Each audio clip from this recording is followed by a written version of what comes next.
Now, Wall Street regulators have extracted their first admission of wrongdoing. Under a landmark settlement, the head of Harbinger Capital Partners, billionaire Phil Falcone, admitted he engaged in serious misconduct and wronged his investors. U.S. regulators have now barred Falcone from the financial industry for at least 5 years and have also ordered him to pay over $18 million as part of a settlement. Joining me now is CCTV's Tracy Tandon, who's been following the story. Tracy, thanks for joining us tonight. So what is the news? Why is he what is he guilty of? What was he accused of? So Phil Falcone, a billionaire hedge fund, actually misused $113 million of his investors' money that was in his hedge fund, and he used this money to pay for his personal taxes and even renovate his Manhattan townhouse. He not only did that, he also then gave preferential treatment to some investors and even started to manipulate certain bond prices.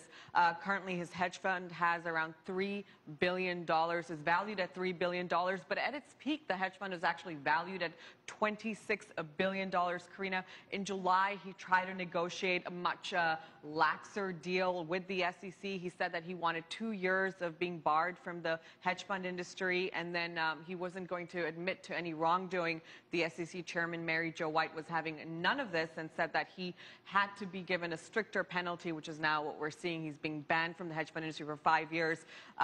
Phil Falcone also released a statement saying, "I'm pleased that we're able to reach a settlement with the SEC. I believe resolving these issues is the best course of action for me and our investors. Doing so will allow continued focus on our permanent capital vehicles and on maximizing the value of LightSquared for all our shareholders."